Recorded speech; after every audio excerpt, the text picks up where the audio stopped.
Now, I want to talk about your transition from graduate school to working life, and specifically, and also kind of how you and your husband have started your own practice. So, when you finish graduate school and your fellow peers and you are done with school, what's generally the route? I mean, can you go and just work for other people? Do a lot of people start their own clinic, their own practice like you? What's generally the route for chiropractors just leaving school?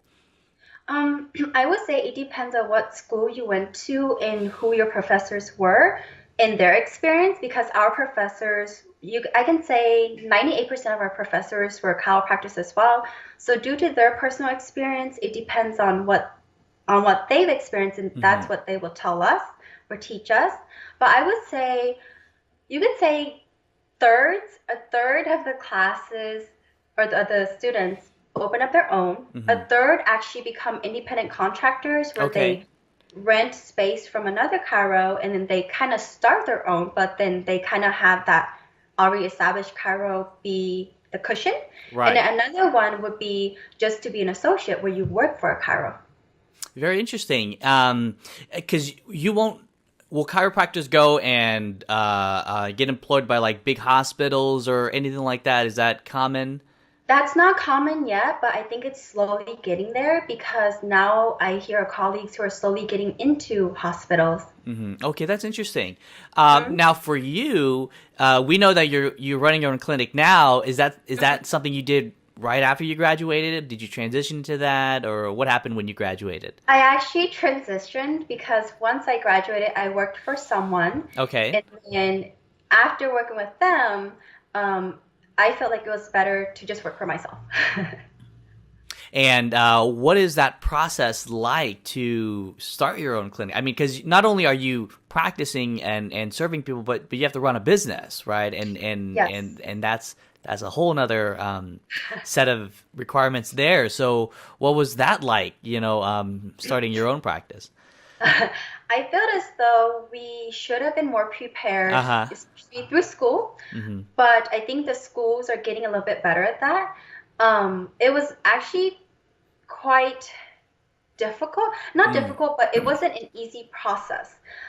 There were a lot of things that you need to do that you were surprised to find out, Hmm. but in the end, it worked out fine. As long as you just work through it, you will eventually find your way. You ask your friends, you ask your colleagues, and then they'll help you along, and then eventually you just find your way.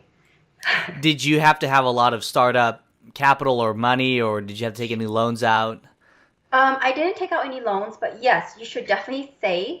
I don't know if graduates realize it if they are going to open up their own business, but they do need to save money because just even like getting your license, you have to Hmm. pay. Starting a business, you have to pay because now you have to submit an application to the state that you're going to start your practice in. So all sorts of stuff, and a lot of it requires money. Now, I want to ask, and talking about your working life now, running your own clinic and serving people. Well, my first question is, do you have a particular kind of patient that you see? Do you service a certain kind of community, a certain kind of group, or are you just kind of open to the general public? We're open to the general public. If I could, I would adjust animals as well because they do have spines. Oh, okay. So open to the general Hmm. public, and no, yeah, we don't pick and choose. But then open to general public, wellness is accepted, PI cases are accepted, Hmm. work comp is accepted. So just open to anyone that we can help. What are some things that you've learned working now and running your own clinic that you're surprised about that you wouldn't have known, in graduate school, that now that you're doing what you're doing, anything surprised you, either in a good way or in a bad way?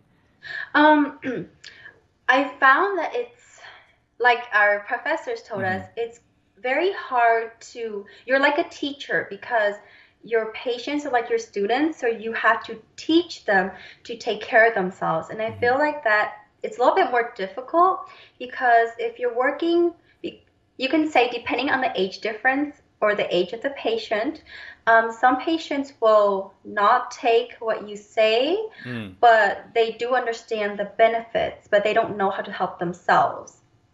I think that's the hardest part. I see. Hmm. Have you well, do you service a lot of Hmong patients? Yes. I see. Is that where are you at? Are you kind of the go-to chiropractor for the Hmong community, or are there other Hmong chiropractors in the area? There are others. There All are right. All others. right. Okay, Yeah. cool.